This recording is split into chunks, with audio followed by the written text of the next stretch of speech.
So, pasabot na ito niya kung unsa may pasabot na ni DepEd. Unsa man ang mga mission ni DepEd para ma-achieve ang iyang vision. Next, Teacher Apple. Uy, nangay-nagyaw-yaw.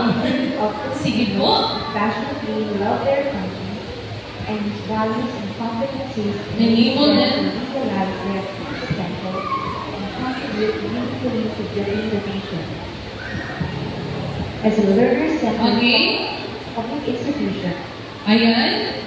So, sige, padayon ng Teacher Apple. Go. the Department of Education continuously improves itself to better serve its stakeholders.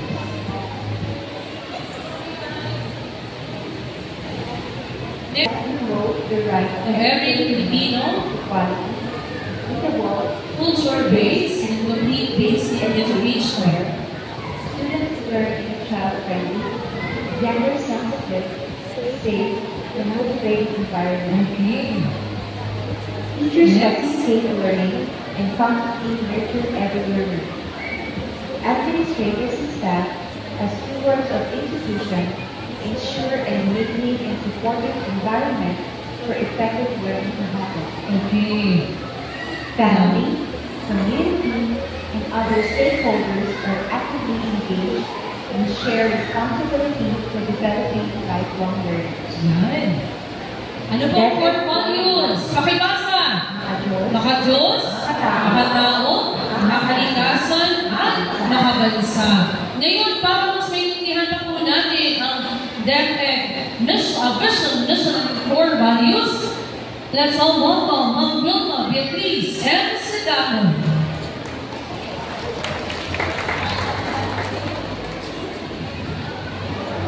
Hindi siya mabalik. Tindog sa bagamay, Ma'am B. Tindog. 1 minute ang tindog. Ana. Tindog yun kasi kita ang sampung mo lingkod. Okay. Lingkod na punta. So, ako ang mission na rin. Ibalik ako sa statement.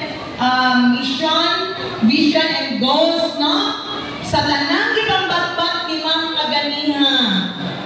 Kinsay akong partner para maabot na toto siya. Kami lang ba ang nag-work ni anak tanan?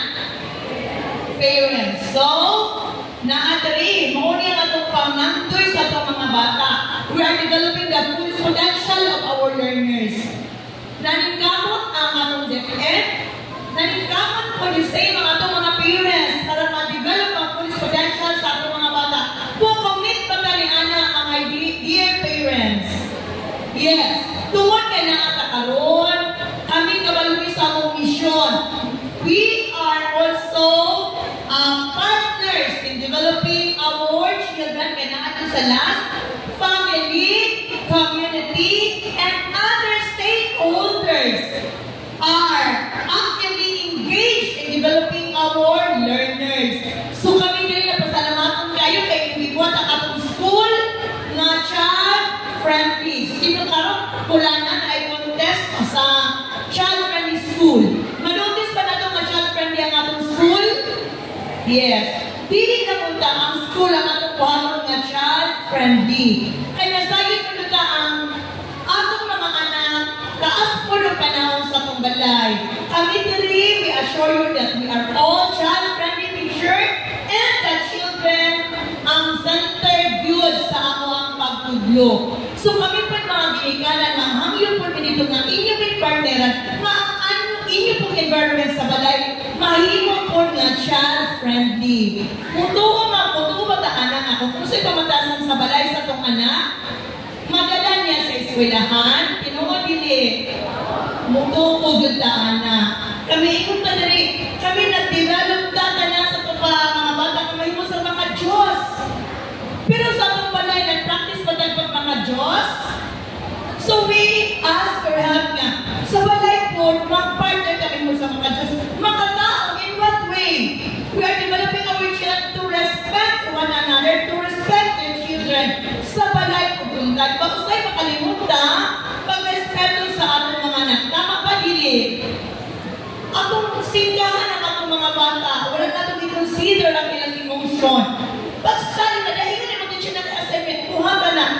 Dili ka na ito, alam mo, positive na ito, pag-motivate ang mga bata para ma-feel po nila, ma-respected sila, provided sa love and care na ilang pangayo. Ang ato yung purpose na yun sila makabansa at makakalikasan.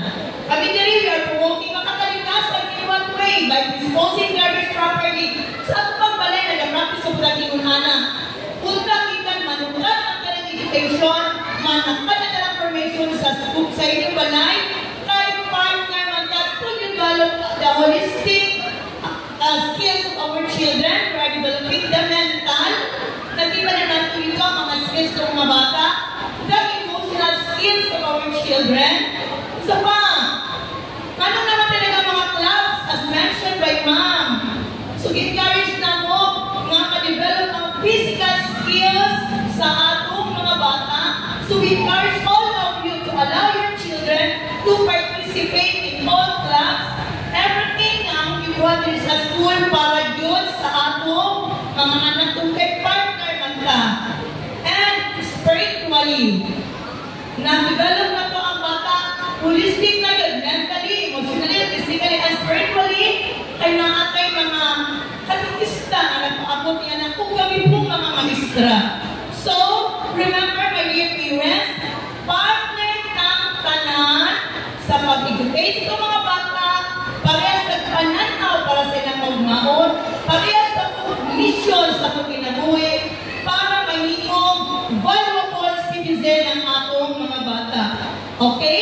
So, my time perhaps is up na.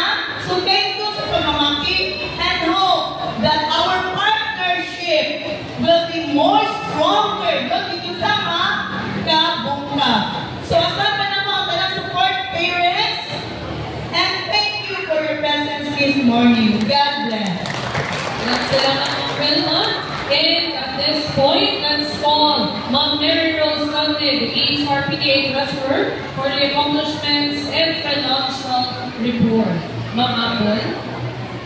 2023-2024, starting from our SPTA President, Sir Joel Niego. Si Sir Cabanela na siya sa Manila karon kay murang na siya company ang paulit pa. So, dapat siya sa aeroplano. And then, of course, our Secretary, si Ma'am Reggie, kayo na anak. Our Treasurer, si Ma'am Mary Rose Conde. Our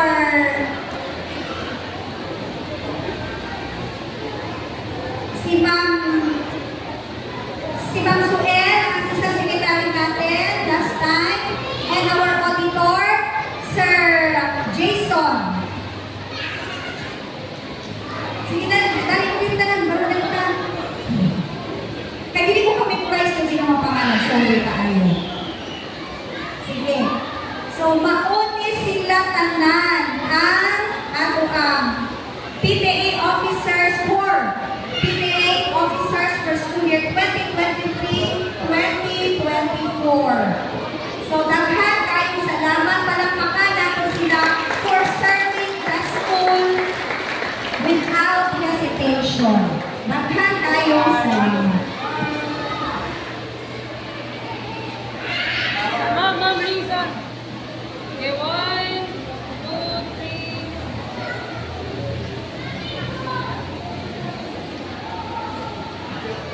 3. Mary Rose Conde, your PTA Treasurer last year and still Remedios Moncada, Frizel Karim Velez, Jaisal Jamyong Son, Azenit Macapugas, Jonathan San Juan, Melchor Akala.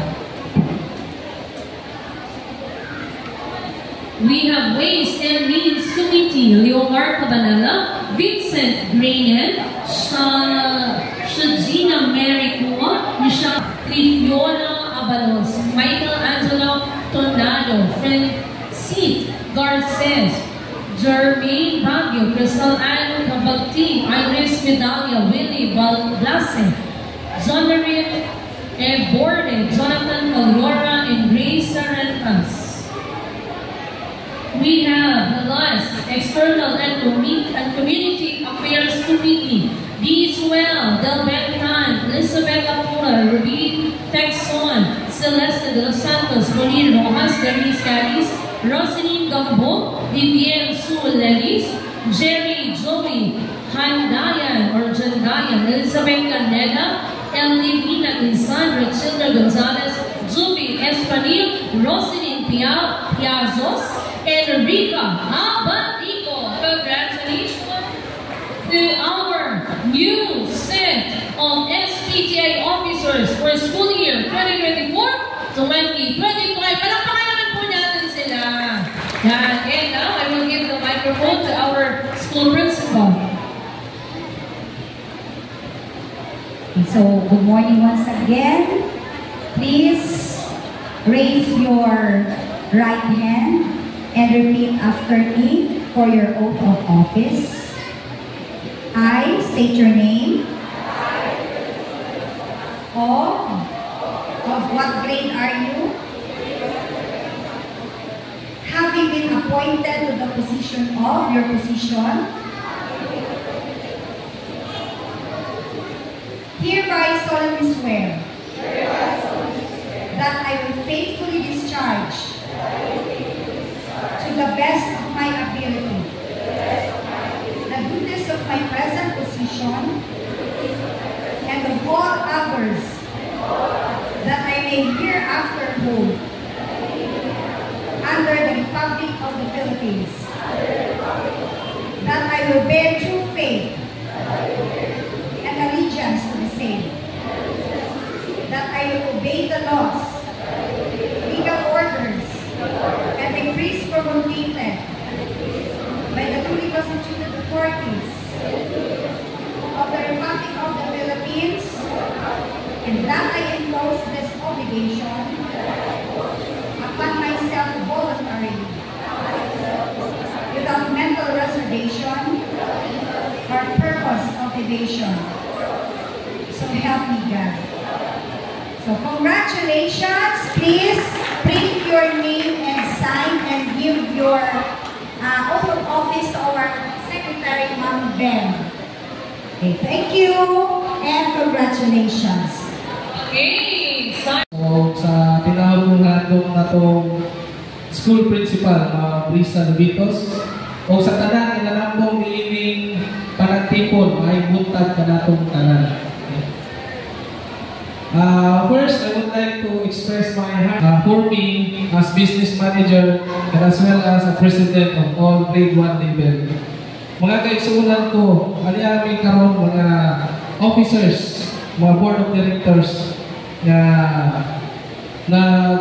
hangyo ninyo na sa muabot na proyekto kung inyong tugutan, no? By the way, sa mga like questions o mga clarifications, pwede nyo i-take note, tapos pagkawag sa open forum, pwede mo mag-raise o suggestion o personal thoughts, okay?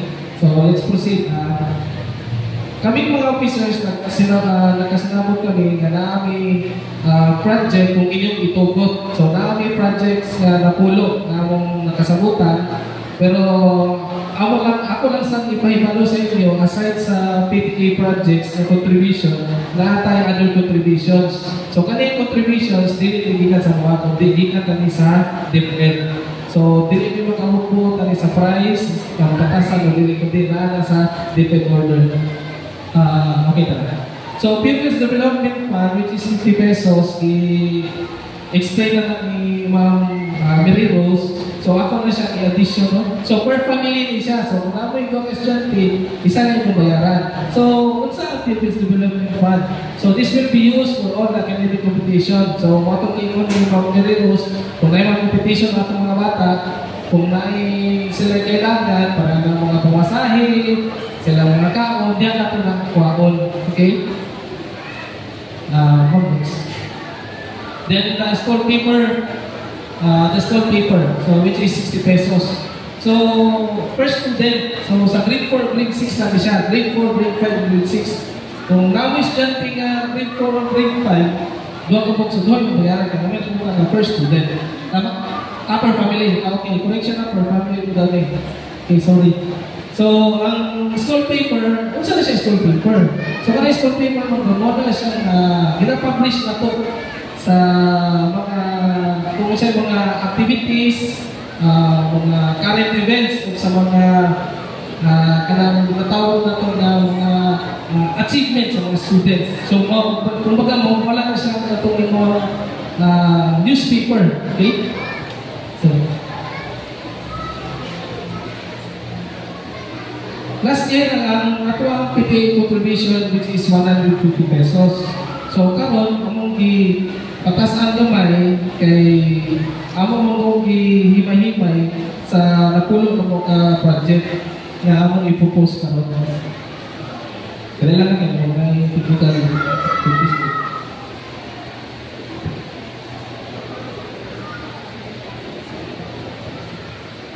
Yung sanay ni siya. Pero kapangayong ni ko, hinaba, hinaot, matouch na may mga hearts na without your support, dili yung nato ni siya ma-accomplish tanan ang proposal nila. Kanina na niya, isulti ni Sir nasa proposal pa lang ni, it's up to you to approve pa. Kung namoy kadungan, namoy ikabawas, ako pa nang hisgutan niya. Kani proposal ang tanan. And klaro mo na to, voluntary contribution siya. In other words, donation ninyo. Okay na, Teacher Apple? Okay. Thank you, ma'am, for the additional information. Kami siya, akong proposed PTA fee for school year 2024-2025. So, 250 pesos. So, na-wonder mo, para asa ang 250 pesos. So, kana siya, amo na siya himay-himay na budget, nag-allocate me each proposed project. So, mapulot, no? Okay, nilot siya. The number one is the solar lamps or the solar streets, which is nag-allocate me 50 pesos. Na libot-libot kami sa school, so dagan ang mga area, certain areas rin, ngit-ngit ko kayo. So, instead na mapaandar o mga suga na nagagamit pa sa grid company, which is the Davao Light, at least malesen ang ato ang electrical bills sa solar lights. And the next is the sunshade net.